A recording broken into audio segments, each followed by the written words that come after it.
타이거 S&P 500으로 100% 투자한 이 포트폴리오 3년이라는 기간에 손실 구간이나 손절 구간에 들어가는 경우가 다반사입니다. 연금저축으로 넘어와 볼게요. 그런데 혹시 이 포트폴리오의 위험성을 알아보시는 분들이 있으실까요? 포트폴리오를 만들어야 된다라고 말씀을 드리면 대부분 모두들 힘들어 하세요. 그래서 이런 식으로 제안을 드렸습니다. 오늘은 지난번에 진행한 구독자 상담 이벤트 케이스를 가져와 봤습니다. 저희가 매번 올리는 영상에 상품과 포트폴리오 구성과 관련해서 댓글이 많이 달리다 보니까 진행해본 이벤트이고, 아직도 진행 중이니까 관심 있는 분들은 커뮤니티를 참고해주세요. 구독자분께서 보내주신 케이스였고 40대 분께서 투자를 이제 시작합니다 라는 내용으로 보내주셨습니다. 우선 케이스부터 설명을 드릴게요. 결혼도 했고 자녀도 있습니다. 지금까지 충분히 자선을 불려오지 못했는데 자녀 교육과 생활비까지 돈 들어갈 일은 많은데 노후 준비는 충분히 시작도 못했습니다. ISA와 연금저축을 활용해서 하나씩 준비해보려고 하는데 시작하려니 막막합니다. 40대 여성분이었고 결혼해서 자녀도 있는 케이스입니다. 최근까지 투자나 자산관리를 하지 않아서 고민이 많으신 분이었고 적금을 해야 할지 투자를 해야 할지 어떤 계좌를 써야 할지 전체적으로 고민이 많으셨어요. 구독자분의 상세한 투자 조건을 좀 확인해 보려고 문의를 드렸더니 연간 500만 원 선에서 투자를 하고 싶어 하셨고 1000만 원 선까지는 가능하면 더 하고 싶다라고 하셨습니다. 현재는 ISA 연금저축 그리고 미국 투자를 조금 진행을 하고 있으셨고요. 마지막으로 목돈이 좀 있는데 이거를 어떻게 활용하면 좋을지도 고민하고 계셨습니다. 처음에 제가 이 케이스를 받고 고민을 했던 포인트는 교육비와 연금을 모두 가져갈 수 있을까였는데 어떻게 해결책을 드렸는지는 뒤에서 같이 말씀을 드릴게요. 근데 이런 고민을 했던 이유는 단기적으로 교육비에 적지 않은 금액이 들어가야 하는데 연금까지 안정적으로 유지할 수 있을까가 조금 걱정이 되더라고요. 그러면은 포트폴리오를 보면서 한번 얘기해 보도록 하겠습니다. 보내주신 ISA 계좌와 연금저축을 이렇게 다시 한번 그림으로 그려봤어요. ISA는 타이거 S&P 500으로 100% 투자하고 계셨고 연금저축에서는 타미당, 코덱스 선진국 MSCI 월드, 에이스 S&P 이 세 가지 상품을 1대 1대 1로 투자를 하고 계셨습니다. ISA 계좌부터 어떤 피드백을 드렸는지 한번 설명드려 볼게요.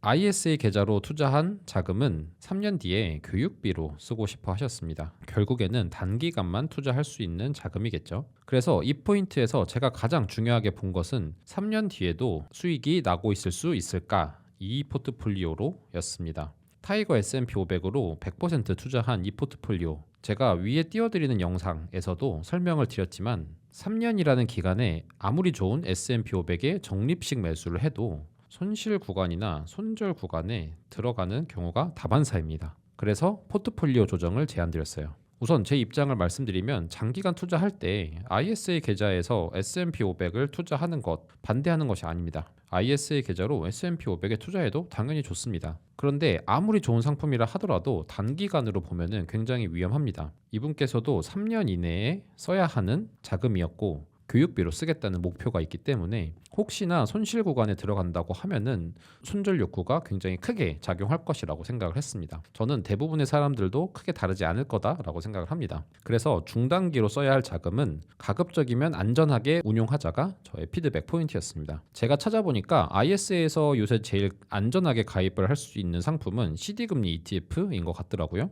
그래서 CD금리 ETF의 비중을 높이고 S&P 500의 비중을 많이 낮춰서 적절히 조절을 했으면 좋겠다라고 제안을 드렸습니다. S&P 500은 10에서 20% 정도 그리고 CD금리는 80% 정도를 가져가면서 만약에 S&P 500이 수익권에 들어와 있으면 이때 초과 수익까지 달성할 수 있을 거라고 판단했습니다. 그래서 이 정도 포트폴리오로 연간 5% 목표로 가져가면은 어떨까라고 제안을 드렸어요. 그러면은 CD금리가 무엇이냐라고 궁금해하실 수 있어서 간단하게 설명을 드리면 코덱스 CD금리 ETF 설명에서는 은행이 돈을 빌릴 때 발행하는 양도성 예금 증서를 CD라고 한다라고 하는데 그냥 쉽게 이해하면은 은행에서 발행하는 채권이라고 생각하면 됩니다. 이러한 ETF들에서는 은행에서 발행하는 채권에 투자를 해서 수익을 내는 상품이다 라고 생각하면 좋습니다. 은행에서 발행하는 채권이 만기가 91일이고 매일 이자가 쌓이는 형태로 운영이 되고 있어서 적금처럼 넣어두기는 참 좋은 상품이다 라고 생각이 듭니다. ISA에서 CD금리 ETF에 가입하라 라고 말씀을 드린 이유가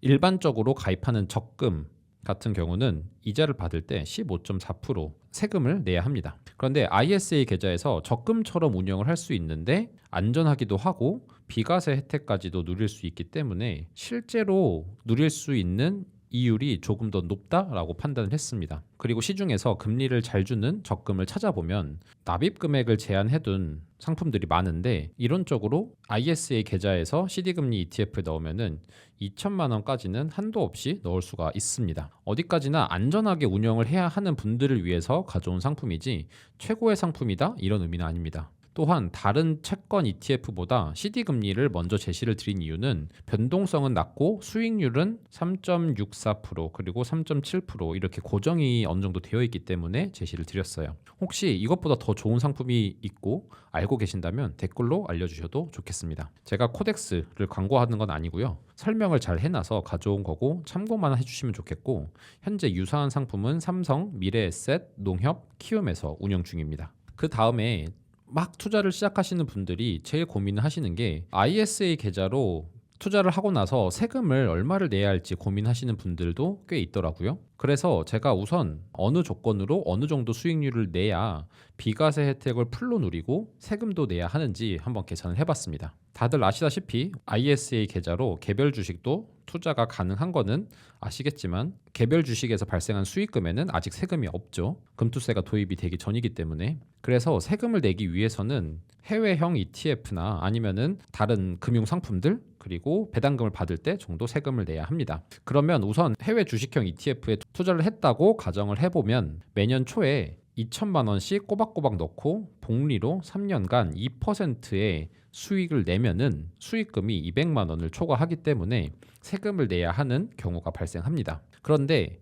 이때 투자 금액이 만약에 500만 원으로 줄어들게 된다고 하면은 연 8% 수익률을 꼬박꼬박 내야 하고요. 만약에 300만 원으로 줄어든다고 하면은 연 13%의 수익을 내야 합니다. 앞에서 말씀드린 이 2%는 CD금리 ETF만 가입해도 충분히 달성할 수 있는 수치다라고 생각이 들어요. 지금 3.67% 정도가 나오니까. 그런데 8%, 13%는 저는 굉장히 어려운 수익률이다라고 생각을 합니다. 따라서 ISA로 투자를 하시면서 세금 걱정을 너무 하시기보다는 꾸준히 납입을 하고 좋은 수익률을 내는데 초점을 맞췄으면 좋겠습니다. 혹시 수익을 잘 내서 만약에 세금을 내야 한다? 그럼 즐겁게 내시면 되죠. 그만큼 좋은 수익률을 내셨다는 의미이니까. 이거 8%에서 13% 이렇게 수익 내는 거 정말 어려운 일입니다. ISA에서는 이 정도로 피드백을 드렸고 연금저축으로 넘어와 볼게요. 연금저축은 어차피 퇴직해서 연금소득이 필요할 때까지 투자하는 거니까 조금 위험해도 된다고 생각을 합니다. 그런데 혹시 이 포트폴리오의 위험성을 알아보시는 분들이 있으실까요? 1대 1대 1 이거는 비율을 다르게 가져가도 동일하게 문제가 될 겁니다. 아래 보여드리는 이 상품은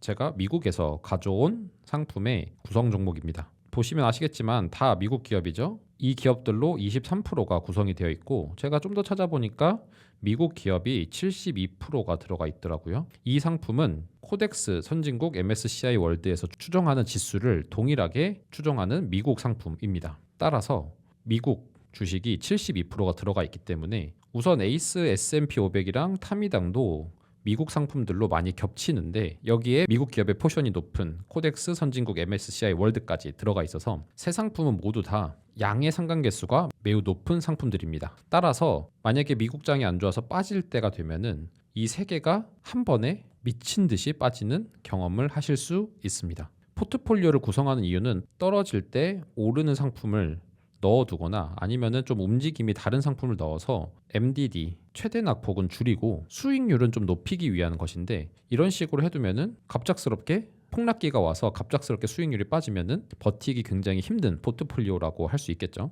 혹시 상관계수가 궁금하신 분들은 위에 띄워드리는 영상을 참고해 주세요. 그래서 이 세 가지 종류로 가져가시는 것보다 포트폴리오를 조정하시면 좋겠다라고 제안을 드렸습니다. 그런데 막상 포트폴리오를 만들어야 된다라고 말씀을 드리면 대부분 모두들 힘들어 하세요. 그래서 이런 식으로 제안을 드렸습니다. 포트폴리오는 단순하게 만들면 좋겠다입니다. 우선 1,000만 원이 모일 때까지는 S&P 500 한 개로만 투자를 하자. 1,000만 원이 넘어서 3,000만 원까지 볼 때는 채권이나 금 중에서 하나를 추가하자. 3,000만 원이 넘어서 5,000만 원으로 갈 때는 채권, 금 모두를 추가를 하고 5천만 원이 넘어서 1억이 넘어가는 그때부터는 부동산, 리츠 상품도 추가를 하고 미국을 제외한 인도, 한국, 중국, 일본 이런 다양한 나라의 ETF들도 추가를 해보는 거를 제안을 드렸습니다. 처음에 심플하게 시작을 해서 3천, 5천을 모을 때까지 금융 지식을 쌓다 보면 포트폴리오를 만드는 게 쉬워지실 거예요. 따라서 처음부터 완벽하게 하려 하지 마시고 심플하게 시작을 하셨으면 좋겠다라고 제안을 드렸습니다. 추가적으로 심플하게 하셔라 라고 말씀을 드리는 이유가 처음에 투자 금액이 적은데 포트폴리오를 다양하게 가져가면은 이 금액 내에서 비율을 맞추는 것도 굉장히 힘듭니다. 그래서 처음에는 S&P 500 하나만 가져가셔도 충분하다라고 말씀을 드렸어요. 대신 여기에서 말씀드린 이 1,000만 원, 3,000만 원 이 금액 가이드라인은 개인마다 다를 거라고 생각을 합니다. 혹시 내가 손실을 볼 때 두려움이 더 큰 분들이라고 하면은 이거를 500만 원, 1,500만 원 이렇게 낮춰서 진행을 하셔도 좋다라고 생각이 듭니다. 그리고 마지막으로 교육비와 연금을 같이 가져갈 수 있을지 또 고민이 됐었는데 우선은 ISA에 더 많은 자금을 넣으면서 교육비 마련에 조금 더 치중을 하고 교육비 사용이 어느 정도 끝났을 때 연금저축 납입액을 더 늘려나가면 좋겠다라고 제안을 드렸습니다. 40대라고 하셔서 늦은 것 아닐까라고 생각이 드실 수 있는데 제가 40대를 위한 포트폴리오 영상도 만들어 놨었거든요. 사실 그렇게 늦진 않았습니다. 여기에서 구체적으로 어떻게 운영하면 좋을지 전략도 제시를 해놨으니까 같이 확인을 해보시면 좋겠습니다. 마지막으로 미국에도 직접 투자를 하고 계신다라고 하셨는데 남는 여유 자금이랑 목돈으로는 미국에 좀 투자를 하시면 좋겠다라고 제안을 드렸어요. 대신 목돈도 조금씩 분할 매수로 투자를 하면 좋겠다라고 같이 말씀을 드렸습니다. 댓글이나 다른 피드백을 보면은 목돈으로 한 번에 투자하고 싶어 하시는 분들이 계시는데 꼭 분할로 투자하셨으면 좋겠습니다. 그게 스파이, 부, IVV 같이 S&P 500에 투자하는 상품이다라고 할지라도 꼭 분할 매수하셨으면 좋겠습니다. 제가 이렇게 미국에 투자하시면 좋겠다라고 제안을 드린 이유가 한국에서 원화 자산으로 ISA와 연금저축에 충분히 투자를 하고 계시니까 분산 차원에서 남는 자금은 달러로 투자를 하시면 좋겠다라는 의미였어요. 지금 이게 환율 그래프인데 환율이 꾸준히 높아지고 있는 모습을 보여주고 있습니다. 언젠가는 또 이렇게 떨어지는 구간도 나타날 수 있지만 경제 위기가 왔을 때 환율이 치솟는 모습이 나오기도 하거든요. 따라서 남은 자금으로 조금씩 미국에 직접 투자를 해서 이렇게 환율이 치솟는 모습이 나올 때 원화로 바꿔서 우리나라에서 투자할 수 있는 기회자금으로 활용을 해보시면 좋겠다라고 같이 제안을 드렸습니다. 그리고 마지막으로 상담을 하다 보면은 많은 분들이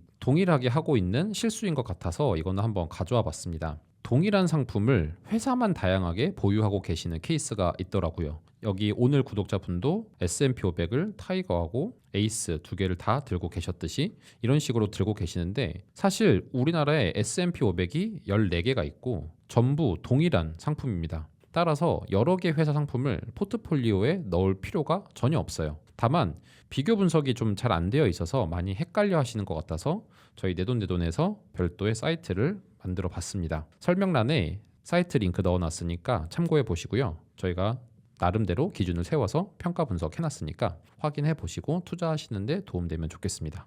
이번 구독자 케이스의 결론은 단기 자금은 무조건 안전하게 가자입니다. 생각보다 위험하게 운영하시는 분들이 많은데 꼭 안전하게 운영하셨으면 좋겠습니다. 다른 자금으로 충분히 수익을 내시면 됩니다. 장기 자금은 공격적으로 해도 괜찮다. 그리고 디테일은 천천히 잡아가자입니다. 악마는 디테일에 있다고 처음부터 완벽하게 하려면 헷갈리고 하기가 싫어집니다. 간단하게 S&P 500으로 시작을 해서 천천히 금융 지식을 쌓아가면 좋겠습니다. 마지막으로 목돈이 있다면 신중하게 투자를 하시면 좋겠어요. 힘들게 몇 년간 모은 돈을 몰빵했다가 낭패 보신 분들이 너무나도 많습니다. 목돈으로 크게 수익 내겠다는 생각보다는 적립식 투자로 적정한 수익을 내겠다라고 생각하면 좋겠습니다. 그럼 오늘 구독자 케이스는 마치도록 하겠습니다.